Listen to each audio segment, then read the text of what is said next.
Welcome back to Old School Sports and our Out of the Park Baseball 24 playthrough of the Buffalo Wings. And we are still stuck on January 15th, 2024. The international free agent signing period begins today, and we're going to spend some time on that later in the episode. But first, just want to start out with a thanks to all of our viewers, and especially those of you who have opined in the comments section of our last few episodes about what we should potentially do with Brenton Burrill. You can see he's the number 4 ranked prospect in baseball. We happened to pick him up in a trade that we just could not refuse with Colorado about 3 weeks ago. That said, I don't view Burrill as a top 10 prospect in baseball. He's almost 24 years old. He hasn't made it above rookie ball. I don't think he's been particularly well developed by Colorado since they drafted him a couple years ago. And I question whether he's really going to meet the high end of where our scout thinks his ceiling is, given that he's almost 24 and has low adaptability and work ethic. I do like his outfield range and do think that he can ultimately be a pretty good player, but we have been investigating some options on the trade market for Mr. Burrill, and that's what we are going to discuss today. And a big thank you as we start this episode off to all of you who have shared ideas with me over the past 48 hours or so as to what you would recommend doing in this interesting situation that we find ourselves in. Kind of summarize the recommendations from our crack scouting staff. DLL 1B14, the former college pitcher and catcher, really likes the youngster Reichert, an outfielder who's actually ranked ahead of Burrill in terms of the rankings and is going to require us to give up more than Burrill to pick him up. And he also thinks we should separately perhaps take a look at Robards, the shortstop, and really try to change the way the organization looks in the coming moments, quite honestly. Jackhammer Possessor has a similar view.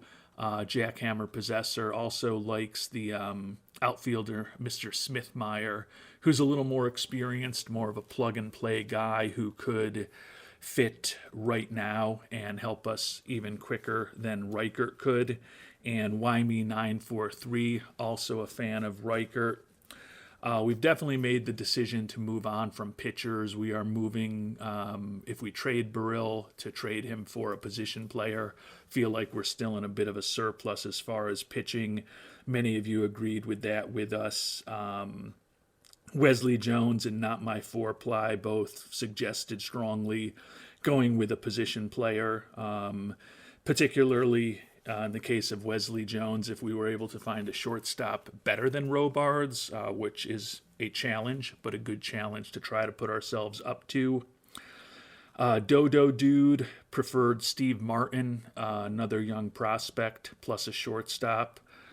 Fake Name also ultimately liked Steve Martin as an option, although for a while he liked Mr. Zion Gooseberry, the young pitcher. And Patrick DeBonis ended up preferring the young outfielder, Mr. Mass. So a lot of opinions from viewers and scouts for the Buffalo Wings, whose opinions I respect a lot. Jarek Braxton also opined on the upcoming international amateur free agency, and I think we're likely to go for a higher-end position player there as well. But truly appreciate all of the thoughts and input. It's given me a lot to think about before making this potentially big decision. What I think I'm going to end up doing doesn't fit perfectly with what was outlined by any particular one of you, but I think hopefully when all is said and done, you'll see where your thoughts on what we should do helped get me to where we end up. And as I said, tremendously appreciate all of the thoughts and continued loyalty and viewership from everyone who opined on what we should do with this unique circumstance we find ourselves in.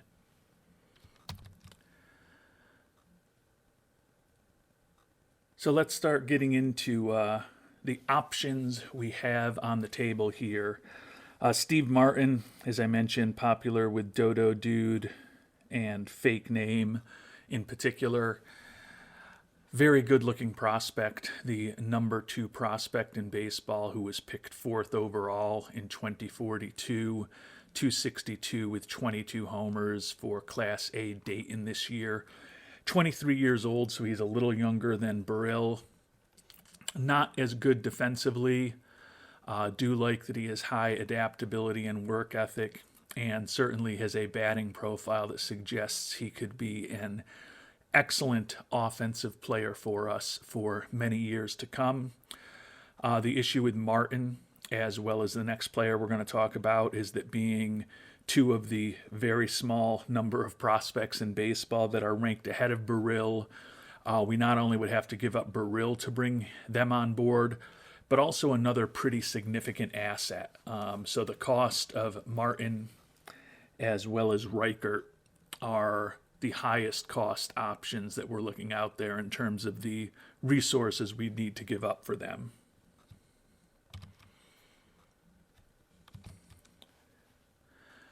And turning now to Mr. Reichert, who DLL 1B14, Jackhammer Possessor, and YME943 were particular fans of.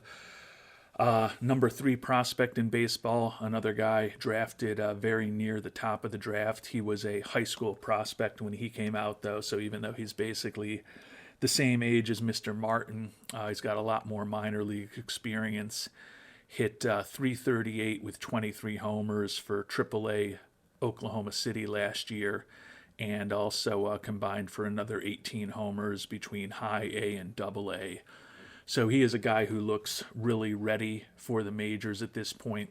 Another left-handed hitter, another mediocre defensive outfielder similar to Martin, also has a high work ethic, probably the worst speed of anyone that we're looking at, but with that bat, definitely an interesting prospect. Similar to Mr. Martin, it's going to take more than Burrill to get Reichert on board for us.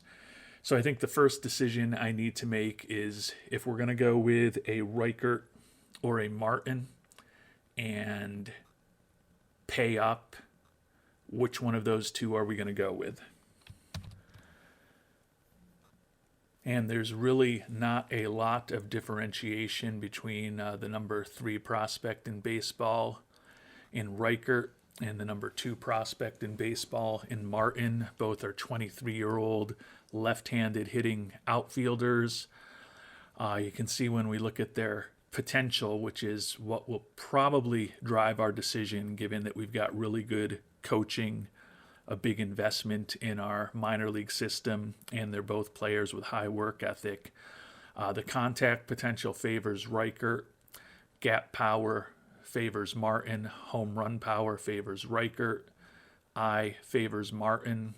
And avoid strikeouts favors Reichert. They're incredibly similar players, and you can see in terms of their current ratings, they're both somewhat better against right-handed pitching than left-handed pitching, which you would expect for these left-handed hitters.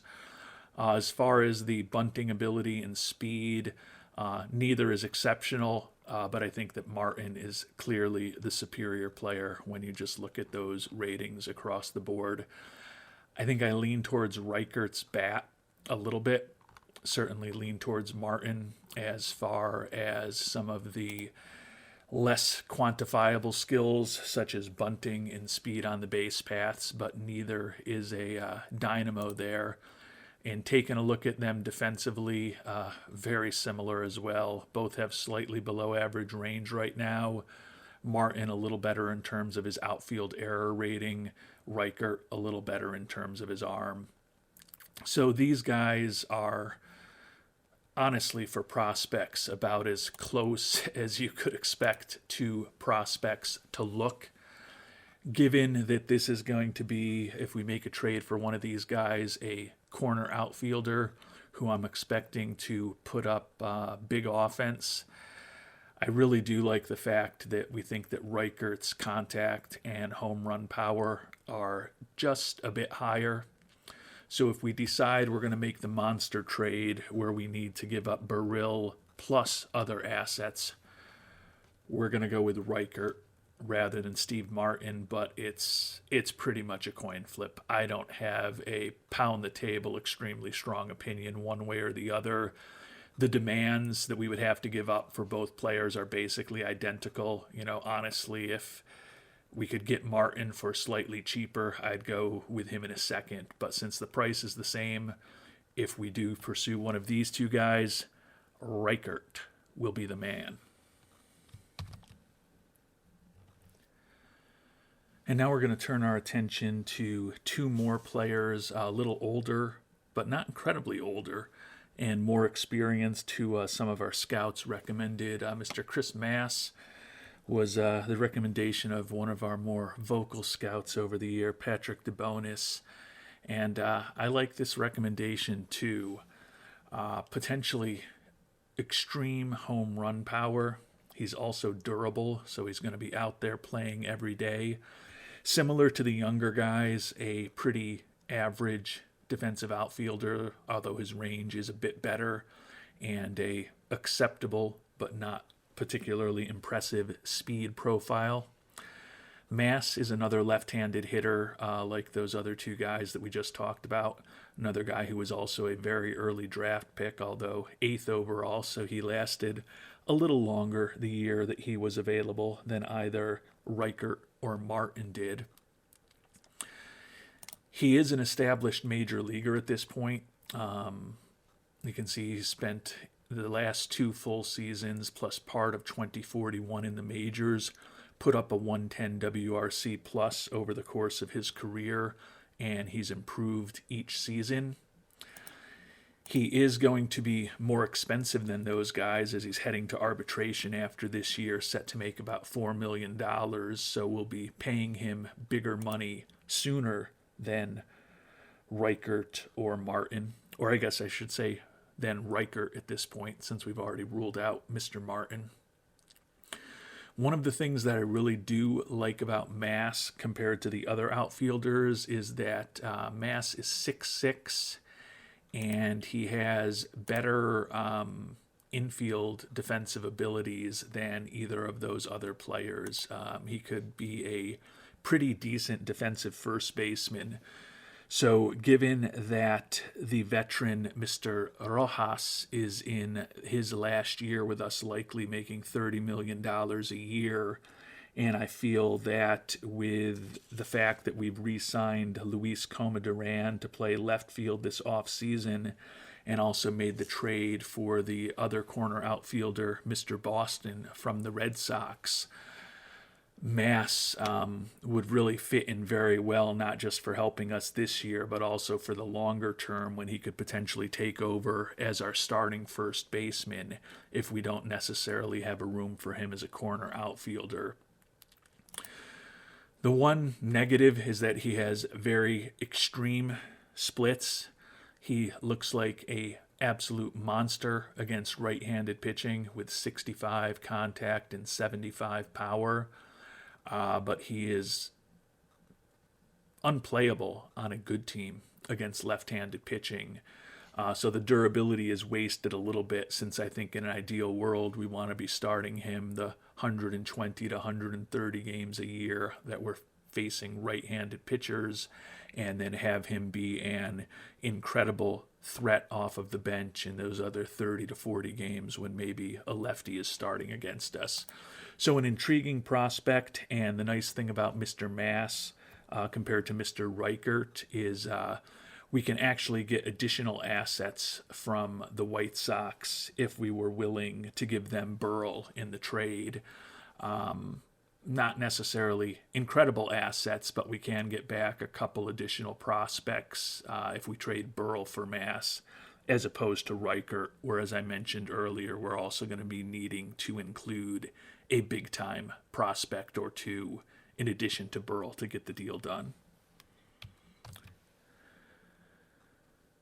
And similar to Mass, Mike Smithmeyer, who the scout Jack Hammer Possessor noted in his write-up to the front office, is the most experienced of the prospects that we're thinking about. A guy with almost 4 years of major league service, almost 27 years old, and he's already been an all-star and a silver slugger both this past season for the Mets. Similar to Mr. Mass, he's durable, a very impressive batting profile. Unlike the other three outfielders we've talked about, Smithmeyer is a right-handed hitter. That being said, he's got very even splits, so he's going to be a pretty effective hitter, we think, no matter which type of pitcher he's facing. A 123 WRC plus for the course of his career. Similar to what we saw with Mass, he has been improving every year throughout his career. One of the things that really attracts us to Smithmeyer is that captain personality, and that's something that we're going to need to think about bringing onto this team in the medium term. We're moving on from Juan Romero this offseason, who's been one of our two captain personalities the last couple years. And the other captain we have, of course, is Deshaun Seifu, who's likely heading into the final season of his career. So the ability to potentially bring a captain on board who could keep the clubhouse in order and keep us from a year from now potentially avoiding just bringing on a mediocre player simply because they have a captain personality is something that does attract me to Smithmeyer. The negatives, well, one last positive, he's got the best range by a little bit over Mass of any of these outfielders we've talked about. 55 speed and 55 stealing, probably the best potential base runner as well. He can play first, similar to Mass, but when we look at his offensive ratings, not generally and overall as good as those of Mr. Mass. He's also 3 inches shorter. And Smithmeyer is making even bigger money than Mass, almost $7 million this year, and set to make over $12 million next year at this point. Now, similar to Mr. Mass, we can get other assets back in return if we trade Mr. Burrell for Mr. Smithmeyer. So that makes the cost somewhat more palatable than for either of those minor leaguers we talked about earlier. So similar to what we did with Mr. Reichert and Mr. Martin, kind of do the player comparison between Smithmeyer and Mass. Mass has your typical nonsensical OOTP nickname of which I don't really understand, but I am not a linguist. Taking a look at them, the difference in age is pretty stark here. Although they're both experienced major leaguers, Smithmeyer is 2.5 years older than Mass. Mass is much closer in age to Reichert and Burrell than he is to Smithmeyer. So although he's an experienced major leaguer, do like that Mass is a little younger and going to be costing us less money for each of the next few seasons. And we'd also have control of him for an extra year before he's potentially free agent eligible. Taking a look at the batting ratings, and there's some differences here. Mass is better with contact and much better in terms of his home run power and a bit better in terms of avoiding strikeouts. But Smithmeyer has much better gap power. Now, granted, given that his speed is still only a 55, not a difference that I place a ton of value on, but he's certainly going to be generating a lot more extra base hits than Mass will outside of the home runs. And then Smithmeyer has an excellent eye. Big difference there between his world-class batting eye and the pretty average batting eye of Chris Mass. Similarly, as we talked about, Smith Meyer is a guy who is going to be in the lineup every day of the week. Mass is a guy who's only going to be playing against right-handed hitting, but with, as we've talked about, that well above average contact and that excellent home run power, Mass is likely to be a monster against right-handed pitchers. The bunting favors Mass a bit. Overall, I think I favor Smith Meyer a bit as far as the running skills, although Mass has better base running instincts. Smith Meyer's faster, and he's also a bit more proficient at stealing bases. A couple of players who are also pretty popular. And as I mentioned, Smith Meyer is a right-handed hitter, and Mass is a left-handed hitter. Turning to the defensive ratings, pretty similar overall. Range to me is always the most important because you can't make a play unless you get to the ball, and Smith Meyer does have a bit higher range than Mass.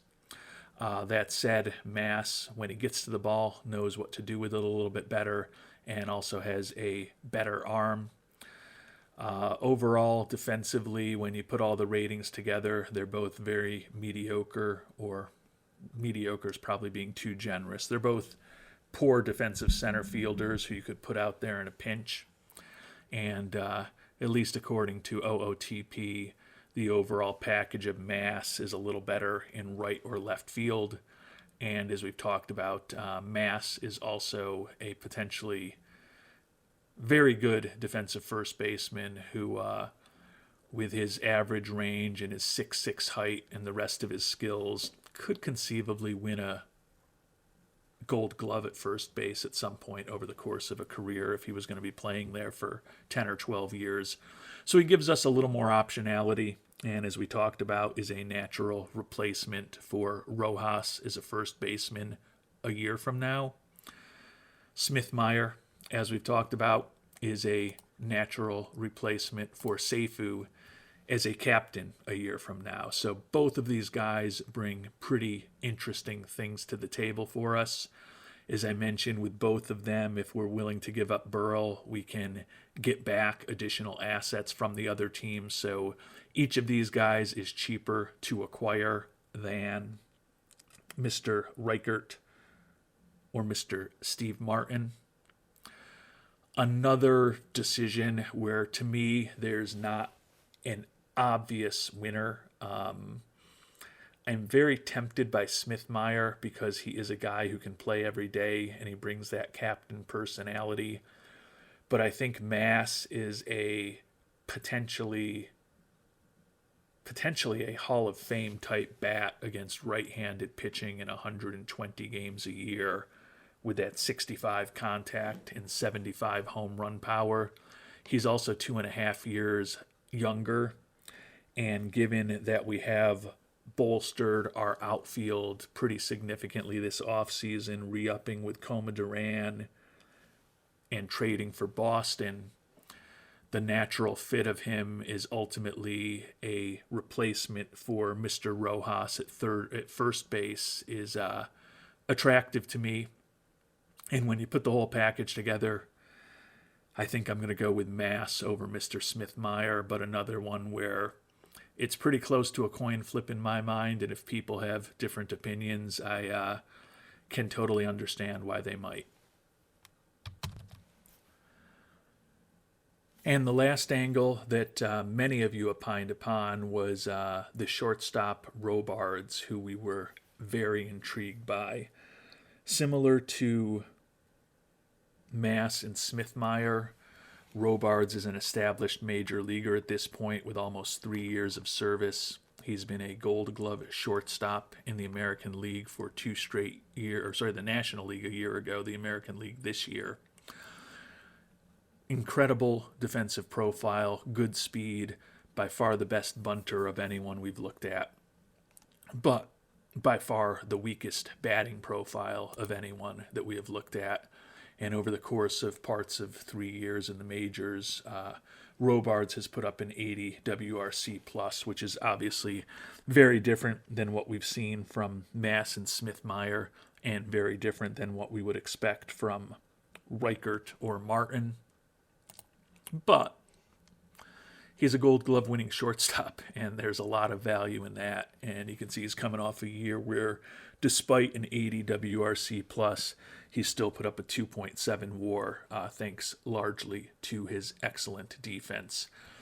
So being able to get Mr. Robards in return for Burrell, and Robards similar to Mass and Smith-Meyer is a guy where we might be able to get a little bit more back in return also. Not quite as much as with Mass or Smith-Meyer, but it's a guy where we can get a little bit back for the ceiling of the prospect. So he is a very interesting player to me, and some of you suggested just going for the best position player available. Some of you suggested trying to get one of the young outfielders and then Robards in addition to that. And then there was also a suggestion to try to get a shortstop that's better than Mr. Robards if possible. And that's a reasonably high bar to find a shortstop who's better than a 25-year-old who already has 2 Gold Gloves, who's making the major league minimum. But trolling around offline over the past several days, I have found another option that is somewhat intriguing to me. Unfortunately, it's a more expensive option than Mr. Robards, but still one that I think is worth sharing with the scouting staff. And that player is the New York Yankees farmhand Josh Fuchs, who was a first-round pick 3 years ago in 2041. Interestingly, a left-handed hitting infielder, so that's a little bit of a twist. Although if you were looking closely at the shortstop that we were just looking at, Mr. Robards, he's actually a switch hitter. So we've got some interesting options for a middle infielder in terms of those guys as hitters. Mr. Fuchs looks like a potentially very good defensive infielder. Not quite at a Robards level, but not far off either. Has some really positive personality traits with the spark plug personality, the high leadership, adaptability, and work ethic. Maybe there's a chance over time that he could become a captain type personality. Not very good speed, but he does have a somewhat more interesting bat than Robards if he completely develops. It's not totally dominant compared to Robards, but there is still some potential here. And given that he's only 21 years old, he does have that high work ethic, and we've got a big investment in player development and minor league coaching. I think we can probably extract most of what we think Mr. Fuchs can bring to the table by getting him into our farm system. He's definitely not without warts. He hit just .229 in A-ball this past year. So he's got a lot of improvement that he needs to make with that bat. Struck out a sickly 128 times in 292 at-bats, getting that avoid K rating up to at least 40 from the 30 where we think it is today is probably going to be critical. So similar to what we've done with the other guys, let's line up Fuchs and Robards and figure out if we're going to go after a shortstop, which is the right path. And this is another one where it's pretty close to a coin flip when I put everything all together. I'll walk through that with you now, and it's always interesting to hear your opinions on these topics. But another really similar matchup, different profiles, obviously with the 4+ year age difference. Robards is someone who could help us now, and I know that some of you suggested we trade away Jim Andrews now, give the job to Robards, and Andrews is an asset that we can use in trade that's not a big part of our future if we bring Robards on board. If we went for Fuchs, we probably keep Andrews around. He's the best defensive shortstop in our organization. So Andrews probably mans the position for the next couple years until Fuchs is available. As I mentioned, Fuchs is a lefty. Robard's a switch hitter. Robard's 5 years older, an established major leaguer, certainly better batting ratings today. But when we look at what we think they could be in the future, contact favors Fuchs a little bit. Gap power is the same. Home run power, significant advantage to Fuchs. He looks like a guy who could hit 20 plus homers, whereas if Robard's, hits 10 homers once or twice in his career, that's probably a pretty good result. The eye favors Fuchs as well, but the avoid strikeout potential favors Robard's. And as we've talked about, with that 30 avoid strikeouts right now, a lot of growth will be needed from Mr. Fuchs. Robard's also a much better bunter and has better speed. So all else being equal, despite the very poor base running instincts that Robard's has, I think that his gap power is a little more useful with his 60 speed than the 40 speed of Fuchs. I've talked about it. I'm concerned about Fuchs striking out an insane amount of times, but I really like the home run power potential that he has. He's going to draw more walks, and he's going to make better contact. And given that he does have that high work ethic, and we've got great coaching, and we've got great scouting kind of letting us know where we think his potential abilities are, have to favor Fuchs as far as the bat, even though he's more of a development case. And defensively, kind of have to favor Robard's because everything is perfectly equal except for the error rating, where Robard's is a 80 and Fuchs is a 70. That said, I think these guys are both potentially excellent defensive shortstops. Obviously, we know that Robard's is, since he's won back-to-back Gold Gloves in different leagues. But when you look at the profile that Fuchs has 4 or 5 years from now, I think Fuchs could certainly be pushing to overtake Robard's as a Gold Glove shortstop winner if they happen to be playing in the same league at that time. So given that I think they're very similar defensively, and given that I do prefer the potential of Fuchs' bat, and I like the fact that he's 4 years younger and really someone we're going to be able to build around for the long term if we bring him on board, even though the cost of Fuchs is higher than it would be for Robard's. If we're going to go and make a bunch of big, bold moves today, and a shortstop prospect is involved, Josh Fuchs is the guy that we're going to go after here. But again,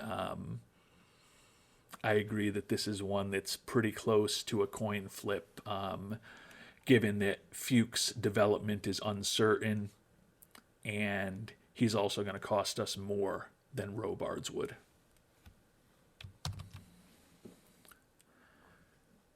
So we've spent a lot of time on the players that we might be acquiring here, but I think it's only fair that we revisit the player that would be the centerpiece leaving the Wings organization if we're to make any or all of these trades that we're discussing, and that's Brenton Burrell, the center fielder.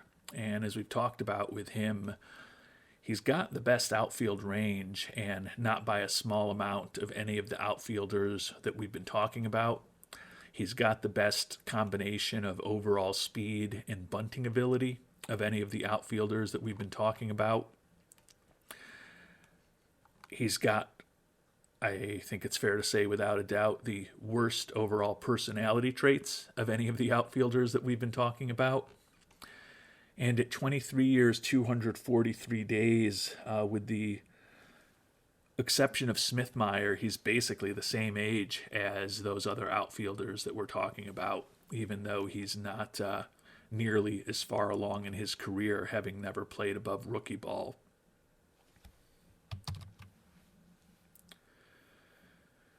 And given that Mr. Riker is basically the same age and also a minor leaguer, I think he's a logical one to compare Burrell to here.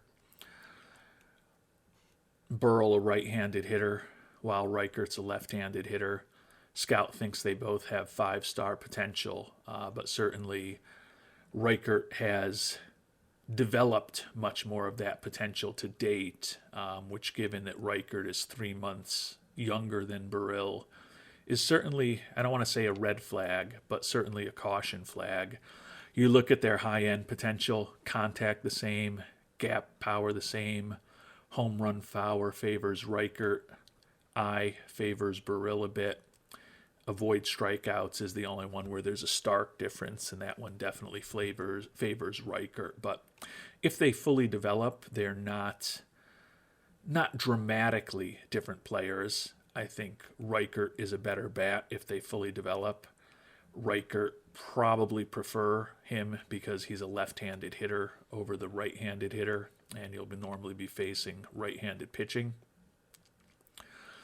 And as we've talked about, I think it's uncertain that Burrell is going to reach this full potential. So I certainly favor Reichert as far as the bat. As I talked about, though, Burrell, in terms of the bunting, the running, the stealing, the instincts on the base paths, is the best one of these guys that we've been talking about. And he's definitely dominant over Burrell in all of those areas. Defensive ratings, as we've talked about, Burrell's range is far superior. His error rating is the same, and his arm is actually not as good, but all else being equal, it's going to be a very odd situation when you would choose to play an outfielder with 45 range over someone with 65 range, even if the error and arm ratings of that guy with a 65 range are not quite as good. So Burrell is clearly a superior fielder. He's clearly a better bunter and better on the base paths. But I think that Reichert's bat is better, and I feel more certainty that Reichert is going to reach his full potential with that bat. So as far as which prospect would I prefer in a vacuum, it's Reichert over Burrell. The issue, as we've talked about, though, is that we can't just trade Burrell for Reichert. And we'll start getting into some of the nitty-gritty details of that now as we continue on in excruciating detail in the anatomy of these trades.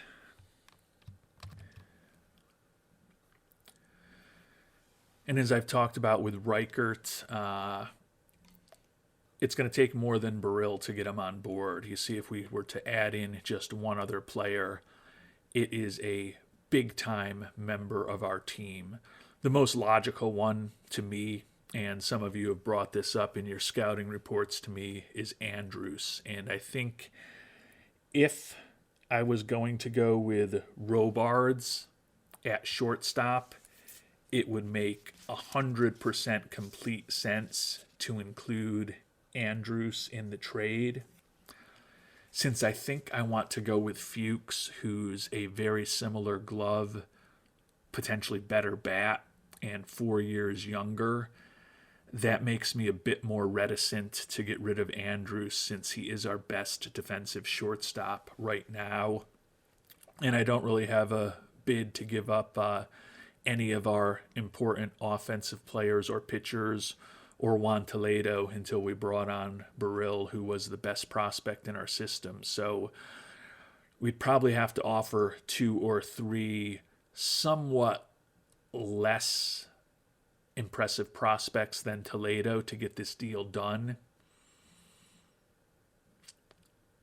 And even though Reichert is an upgrade over Burrell for the reasons I outlined a few moments ago,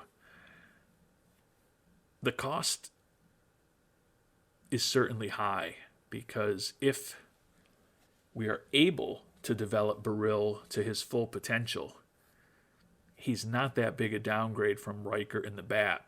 And as we talked about, he's much better defensively and much better in a lot of other traits. So before we get into what we would need to trade to pick up Chris Mass, I think it's worth comping him to Reichert, since Reichert is our top prospect outfielder and Mass is our top established outfielder. And interestingly, although Mass has spent 2.5 years in the majors, he's actually less than a year older than Reichert at this point. Certainly, Reichert has the ability to be a incredibly impressive bat. You look at the contact potential and it's the same. Gap power better, home run power the same, eye better, and avoid strikeouts better. If Reichert fully develops, he is a superior hitter to Mass. Do keep in mind, though, that I think that Reichert's got some work to do to get there. There's no reason to think that he won't do it, but right now he's a very pedestrian profile against left-handed pitching. He could certainly hold his own against major league pitching right-handers at this point, but I question whether he's ever going to be as devastatingly effective against right-handed pitching as Mass is. And Mass is a better runner and a better bunter than Mr. Reichert. Not that that's a huge priority, but something that matters. And taking a look at the defensive ratings, Mass is the superior defensive player. Better outfield range, better error rating, slightly weaker arm. And as we've talked about, Mass is potentially a pretty interesting first base prospect as well. So they're different guys. Reichert is a guy who has the potential, I think, as some of you mentioned in the comments, to provide a Shamar Jenneret type of bat in the middle of our lineup for many years to come. Mass, I don't think, is quite on that level with his bat, but he does bring some other positive things to the table.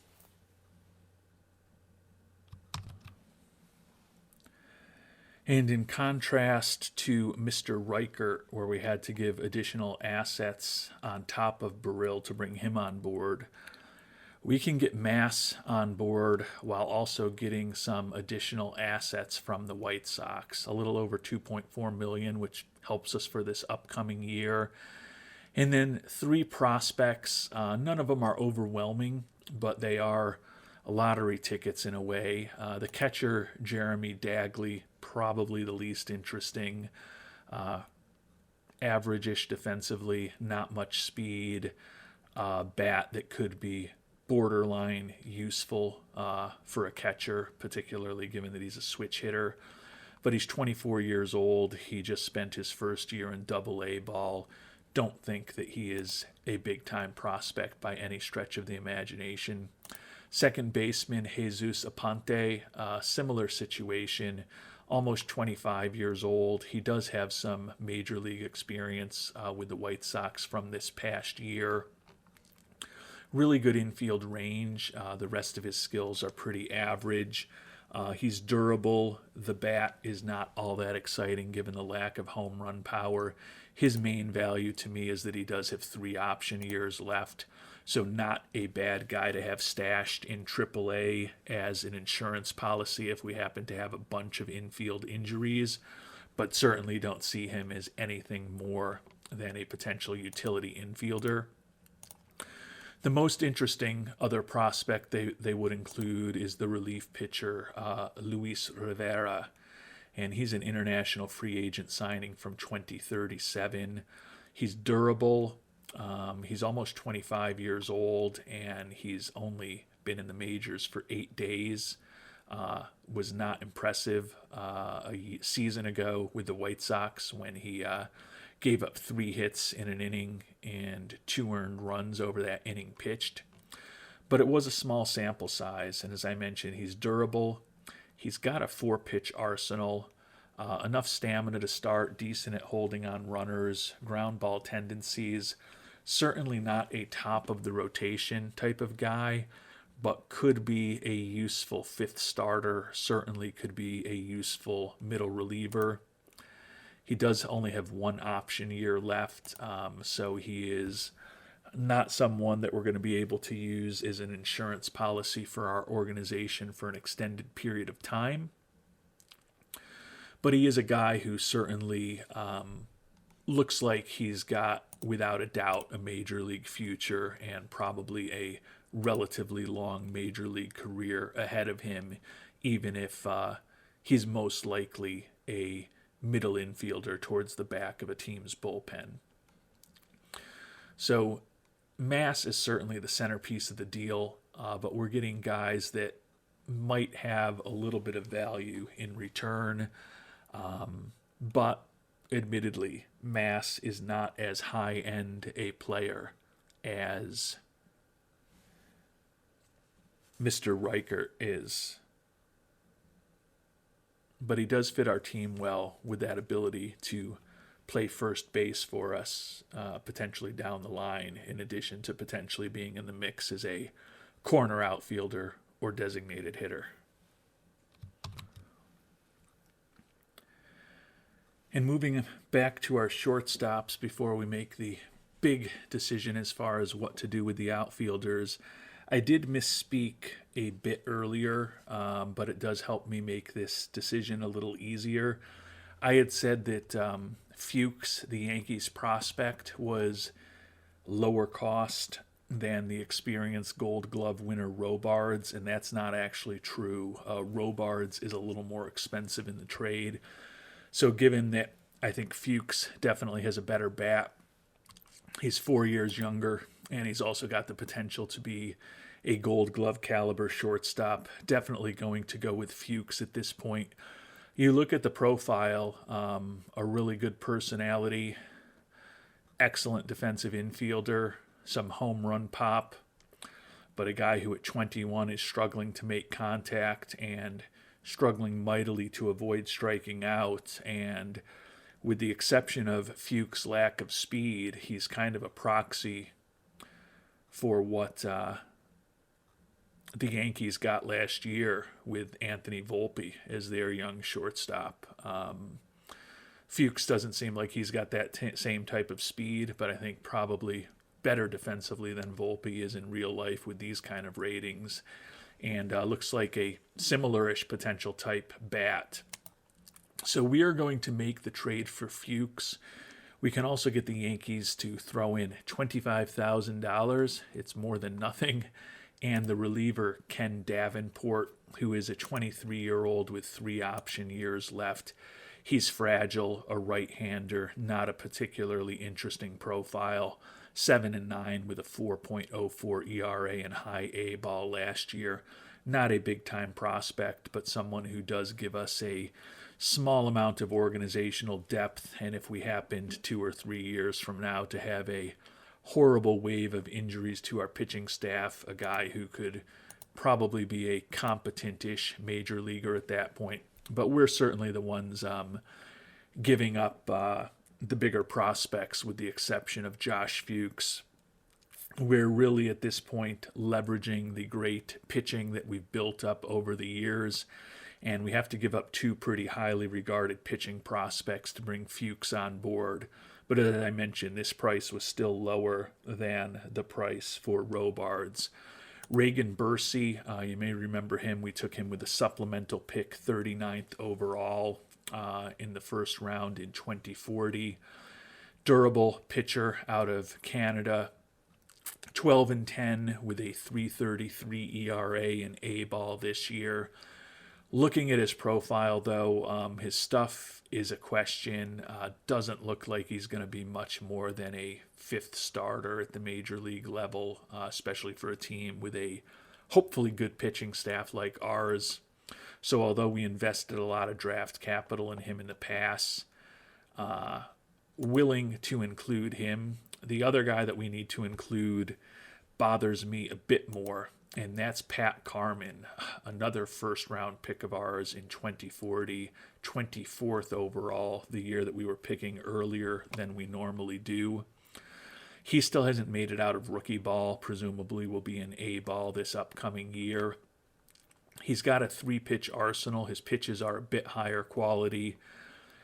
Really good stamina, excellent at holding runners. If that changeup develops, he's a 4-pitch guy.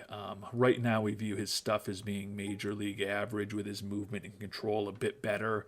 He's more of a 3 or a 4 starter, so it's definitely a high cost for us to pick up Fuchs with 2 pitchers that we think are both going to ultimately be competent to good major league starters.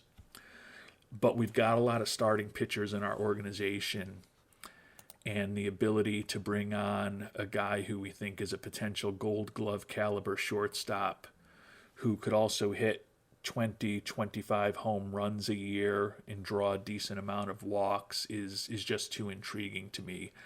We're going to have to hope that the contact gets better, and we're going to have to hope that the avoid strikeouts get much better. But we don't have anyone that looks anything like Fuchs in our organization right now. And conceivably, if things work out with him, he gives us a very good major league shortstop for a decade plus, if everything works out the way that we think it could. So we are going to go ahead and complete that first trade, welcome Mr. Fuchs into our organization. And now it's time to figure out what's going to happen with Burrell. And I am still going back and forth on what to do with Burrell as far as a trade for an outfielder. I think when I started this episode, I thought I was going to end up going with Mass. Over the course of the episode, I pivoted to thinking that Reichert was definitely the guy. More recently, I've gone back to thinking it was Mass. And now I'm really uncertain. So I'm going to let things fester and stew a little bit more before making that final decision. As I've talked about, I think any of these decisions is defensible. Any of these decisions is fine. Any of these decisions, some of you are going to question. And ultimately, we'll be getting a very good player in return for Burrell. It's just a matter of whether we give up more than Burrell to bring on Reichert, or less than just Burrell to bring on Mass plus some other players. So we've kind of gone through some of the international amateur free agents in previous episodes, and based on me thinking about it more over the past few days and some of the feedback that I've gotten in the comments from our scouting staff, I think I'm going to try to go high end this year. Last few years we've had a more balanced approach more often than not, but there's some pretty high end prospects this year. I conceptually like the idea of Montrell Covate, who's asking for $320,000, and trying to combine him with someone like David Tavera, who's a 5-star prospect, who's got a great personality, potentially really good bat, and also not asking for a crazy amount of money. But there's a couple guys that I really like. Jesus Valle is one of them.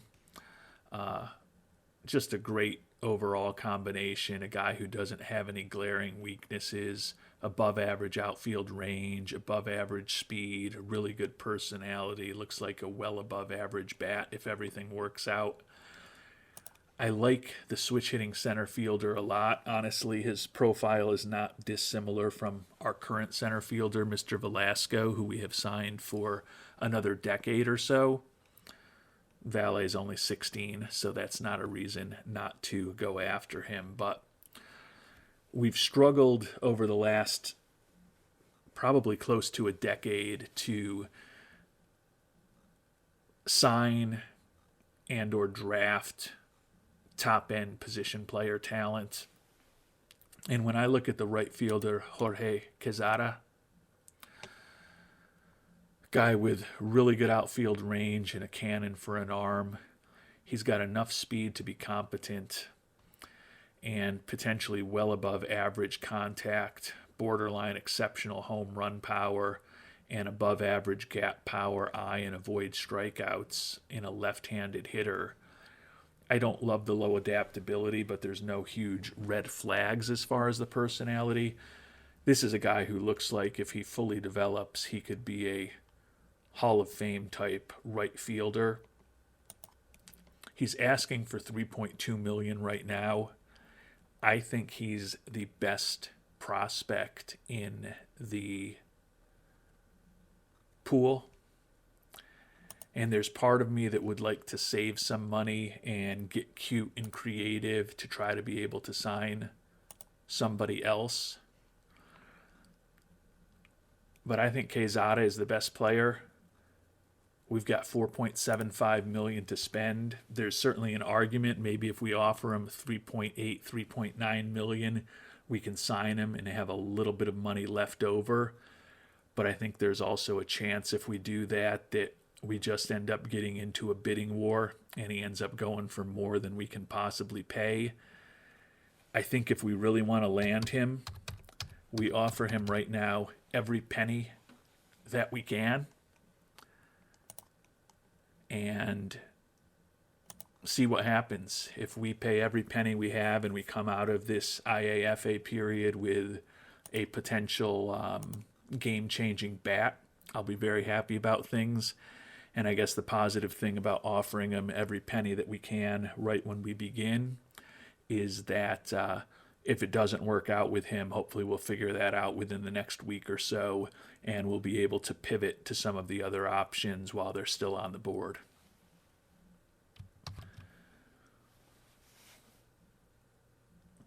And I've made the big decision which outfielder we're going to go for. As I mentioned, I've been back and forth over this in my head the last couple days of real time, and I've gone back and forth over the course of this episode as I've been talking things through with you and thinking things through in my head. And this is not where I thought we were going to end up on multiple levels when this episode began.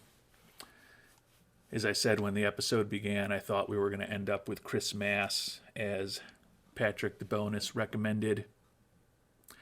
Loved the fact that he could be a devastating bat against right-handed pitching, a guy who could take over as our first baseman of the future, a proven major leaguer, and a guy who wasn't going to cost us quite as much.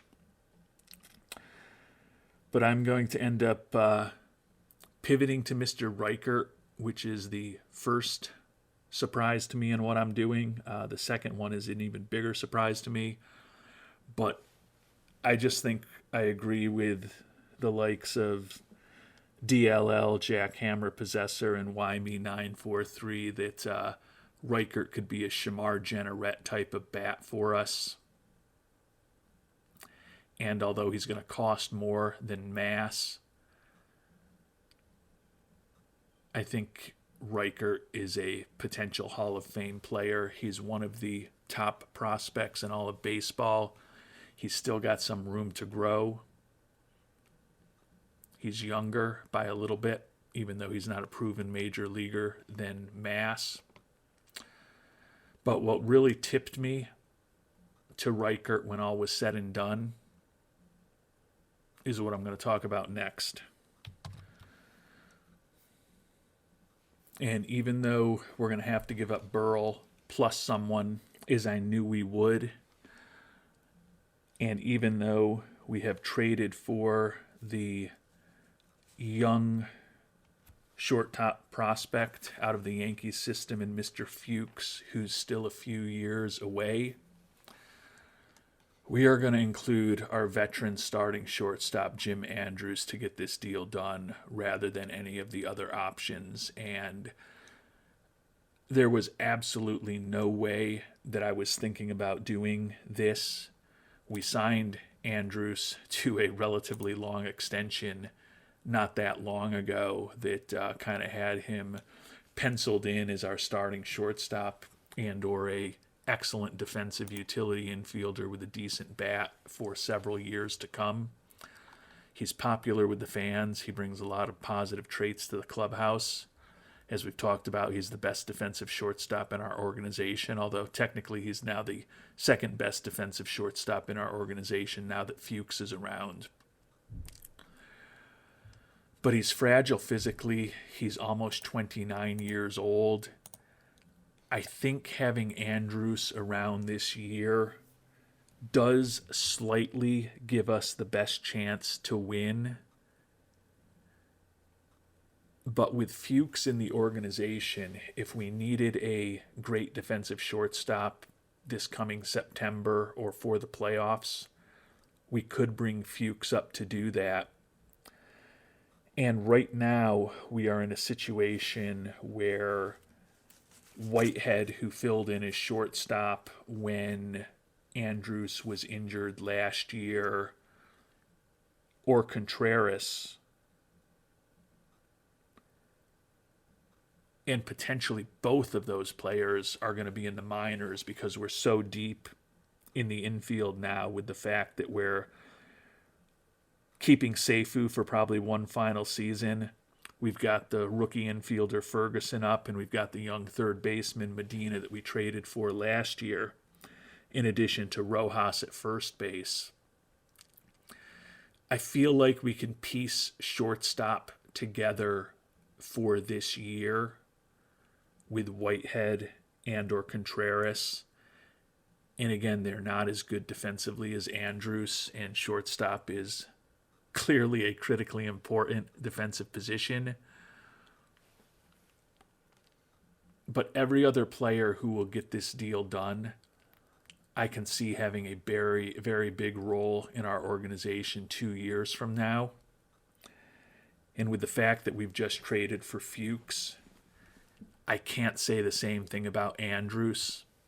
And given that he's in his late 20s now and is fragile physically, I also don't feel with 100% certainty that he's even going to be healthy for us for the playoffs. He probably will be, but you never know.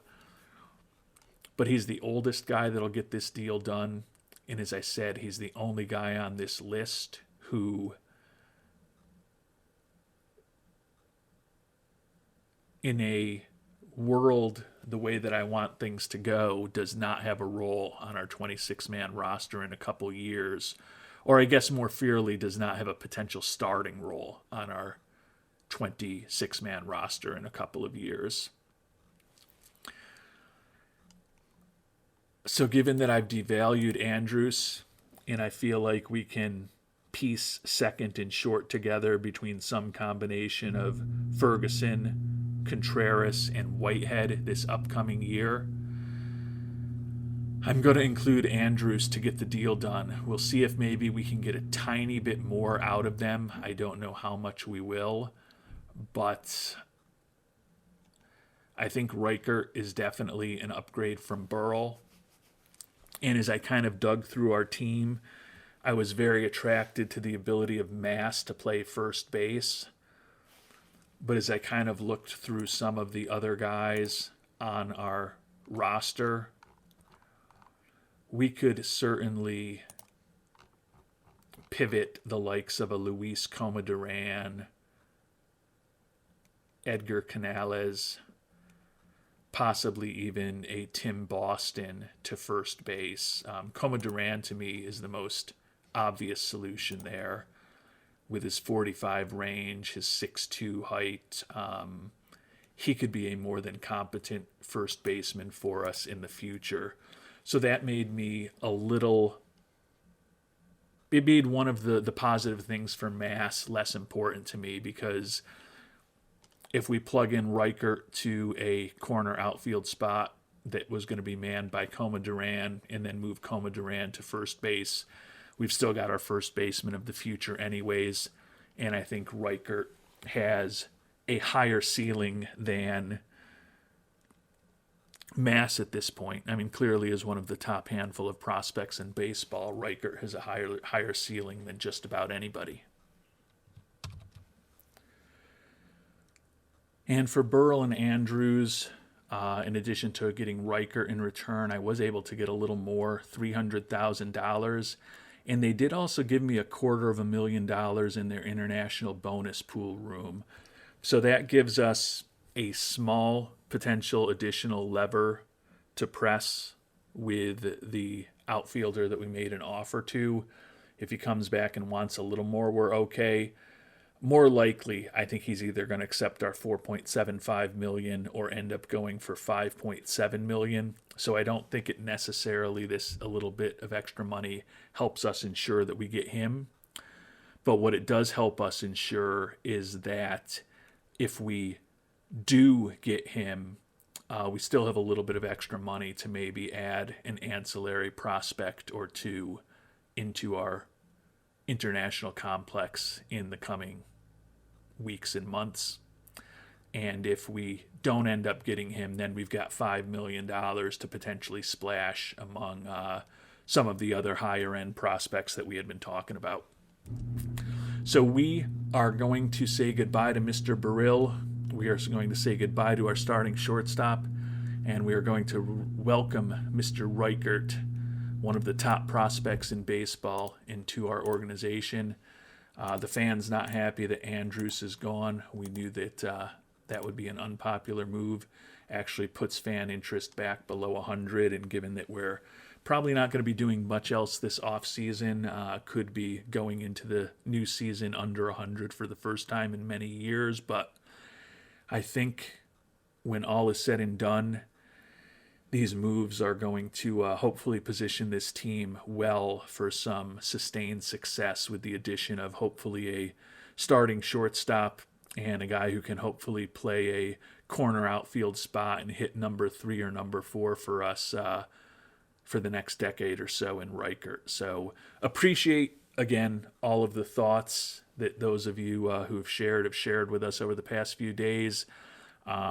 Ended up somewhere different than I thought I was going to end up when we started this episode, but wouldn't have been able to get to what I think is a pretty good situation, adding both Fuchs and Reichert without the detailed thoughts that many of you shared with me. So thanks again.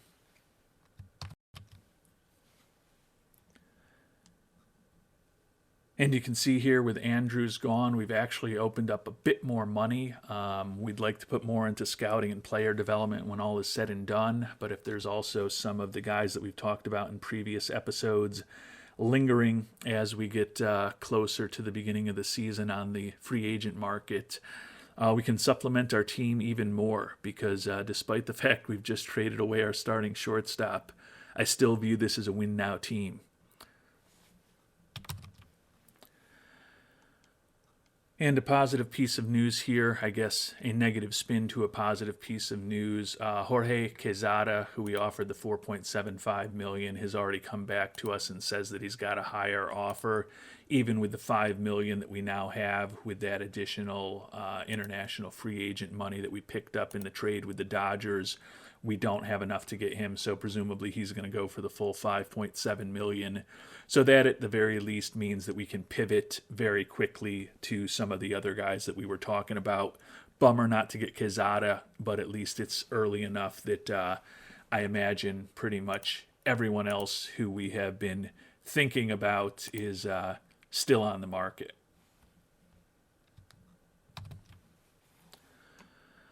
So with $5 million to spend and Quezada not in the mix, we're going to visit a few of the other interesting prospects that we think are out there. I mentioned Jesus Valley, who I think is just a very well-balanced prospect, switch hitter, plus speed, plus outfield range, good personality, plus bat.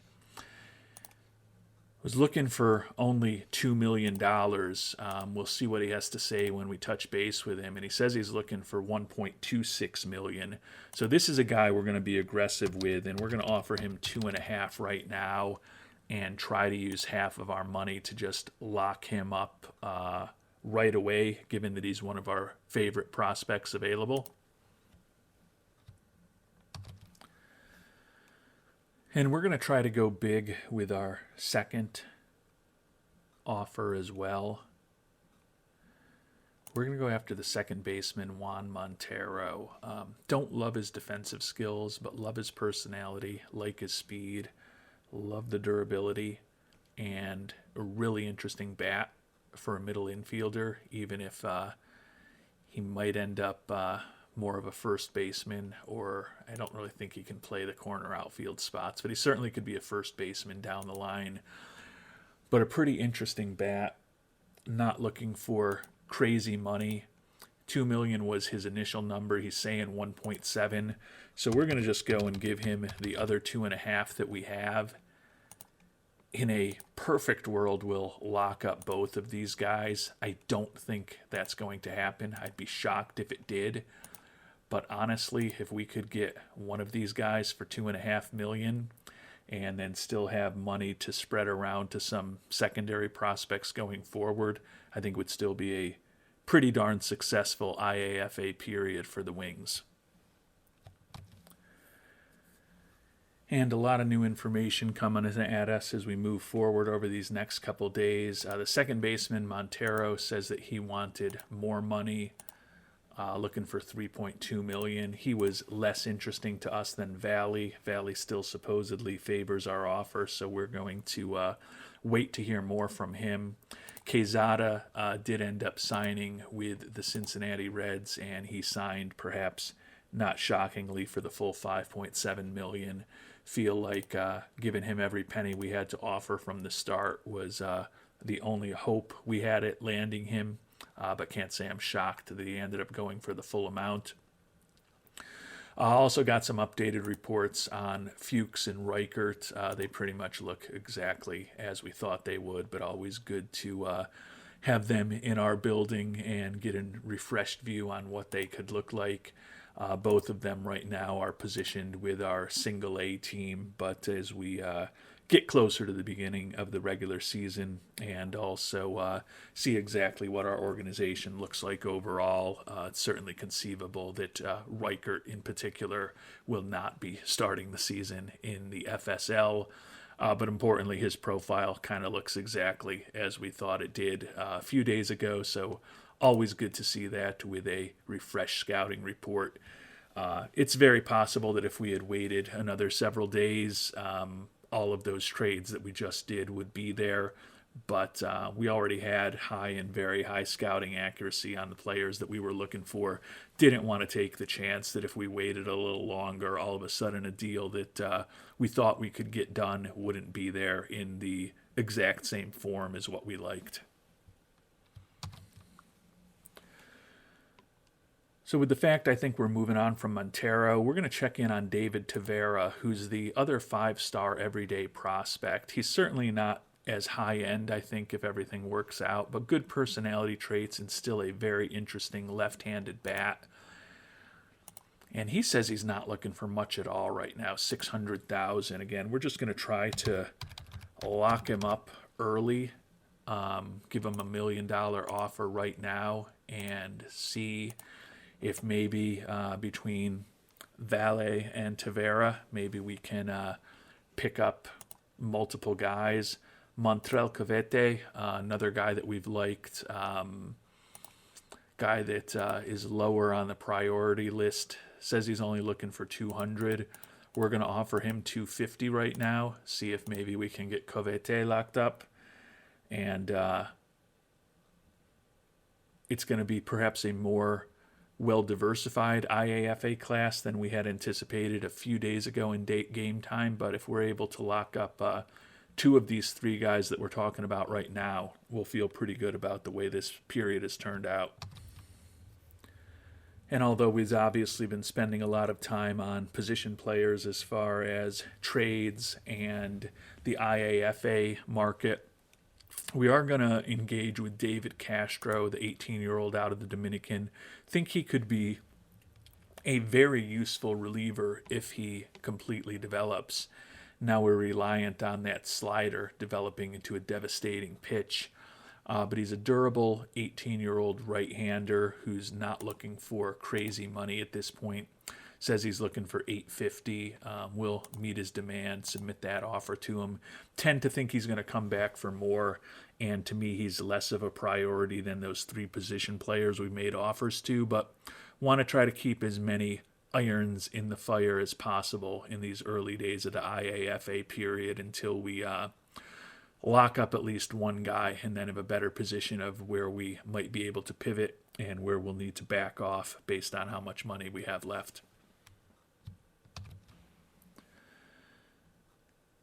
And three of the four guys we've been talking with have come back and said they want more money. So we're going to have to pivot. Tavera still says he likes the $1 million offer. Valet, to me, is the highest end prospect and just a very clean prospect with the fact that he does everything pretty well and he's got a lot of personality traits. Number's only 2.6 million. We had offered him 2.5 before. So we're going to up the offer to him actually to 2.8. Would love to get him locked up. We'll see what happens. It's certainly conceivable that we're going to end up in a bidding war that closes in on 4.7 or $5 million with him. If that's the case, the positive thing is that we do have $5.7 million rather than, or $5 million rather than 4.75 at this point. And Tavera has now come back and said he's looking for more money. So we do have these irons in the fire. Honestly, Valley is the one that I'm most interested in. I'd like to get him across the finish line if possible. So we're not going to make offers to anyone else right now. We're going to wait and see whether we need to give Valley more money or maybe hopefully get him locked up. And once we have resolution on him, hopefully one or two of these other guys will still be around to pivot to. If not, we'll go to the lower end guys. But a couple weeks almost into the IAFA period, and I feel like it's time to kind of commit to the guy that we really want. And I think I prefer Valet to anybody else right now when I look at the whole package and what he is likely to end up costing. And the negotiations with Valet continue. Says Nashville's got the best offer, and he wants an increase to $3.2 million. He's our target. We're gonna put 3.5 out there and see if maybe we can lock him up. But I do get a bit concerned that this is perhaps headed to a situation where we're gonna be close to the limit very shortly.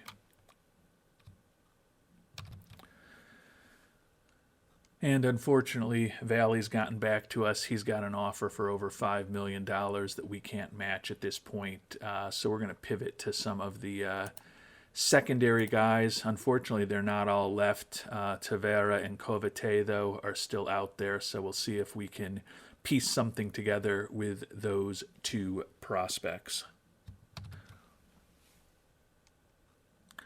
And when it all was said and done, things worked out okay. Valet ended up signing with Minnesota for $5.48 million, so a number that we couldn't touch. But we did get Kovate and Tavera, so two pretty interesting prospects signed. Ended up signing Kovate for $1.1 million. Could be an interesting bat. Decent speed, decent outfield range, probably more of a fourth or a fifth outfielder on a good team than a starter if he fully develops, but a guy who brings some skill to the table. And then David Tavera was one of the two 5-star prospects. You know, we didn't like him as much as some of the other guys, but still a left-handed hitter with a lot of real positive personality traits and a bat that looks potentially very interesting.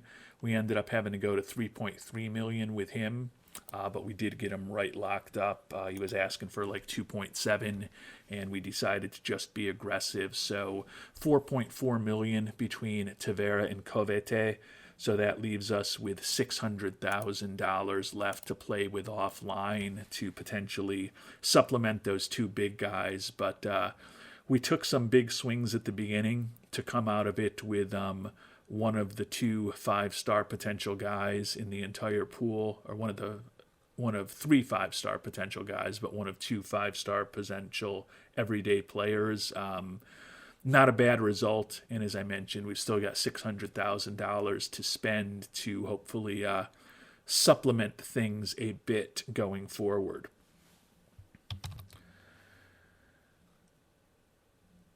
And it's been a heck of an episode. A couple of big moves. Brought on the 3rd-ranked prospect in baseball, traded away the 4th-ranked prospect in baseball in our starting shortstop to get him. But we also, hopefully for the future, supplemented that shortstop position with Josh Fuchs, who I think we envision as being certainly an upgrade defensively to what we had with Andrus. And if his bat develops the way that we hope it could, particularly in terms of the home run power, also an upgrade offensively to what we had. So he's a couple of years away. But like I said, I think we can piece shortstop together for this upcoming season. Definitely been a very eventful few weeks here in this episode. And honestly, it's been a very eventful offseason for the Buffalo Wings. Made a lot of trades. Still haven't signed a major league free agent. But the team is potentially looking quite different than it has in the past. Not necessarily a ton of new things to think about as far as the pitching staff. Joe Warner, who we picked up in a trade with the White Sox, is the one exception to that, but don't view him as necessarily being a huge acquisition that we've made. But we've added the 2 big prospects that we talked about in Reichert and Fuchs. We've also added a backup catcher in Chris Malone. We've added a potential big-time young outfielder in Tim Boston. We've re-signed Luis Coma-Duran, so he's going to be a centerpiece of our team for the next several seasons. So it's been a very busy off-season. In the next episode, we're going to finish up the off-season, finalize what our scouting and player development budgets should look like for the season, and maybe use some of that money we have to add a player or 2 on the free agent market. As we sit here looking at the batters available, there are still names that we've talked about. Bobby Bolig, Arturo Flores, Toby Golston, Spencer Nivens, and he's an interesting one. I had gotten the question, I believe it was from Stanley Rosella, whether there were any players who had had a similar performance on the leaderboards to what we've gotten out of Deshaun Seifu since this game started. And Spencer Nivens was probably the closest. He's a guy who was picked first round, first overall in 2024, and he's on the free agent market right now with, if I would look at his full regular season stats, 2,962 hits. So the 42-year-old just 38 hits away from joining Deshaun Seifu in the 3,000 hit club. So there's definitely some talent available. Toby Golston, if we can get him on a bridge contract, everything really could potentially come up Millhouse for us as far as staying competitive this season. But he would give us an arguably better glove than we had with Andrus at short, with almost certainly a better bat than we had with Andrus at short, although he's coming off of a brutal offensive season.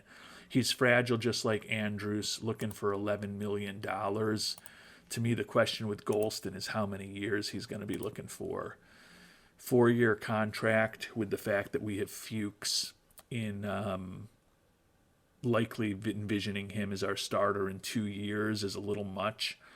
But if he'd consider a 3-year deal with maybe a team option on that 3rd season that we'd be very likely to reject, Golston conceivably is someone who could really help us remain as competitive as possible for the near term. A little more money than I want to spend, given that I'd like to deploy more than $4 million into scouting and player development, but we are still a win now team. It's going to be Deshaun Seifu's final go round. So if any of you have thoughts on what we should do to prepare for that, and whether Mr. Golston maybe would fit into your vision of what this team could be, always helpful to hear. Thanks again to all of you who have opined and provided real detailed rationales and explanations for what you were thinking about what we should do in this episode and in the IAFA market. It's always helpful for me to get different perspectives, and as I said, I'm pretty happy with the way things worked out. So until our next episode, thanks so much for watching, and hope you have a great day.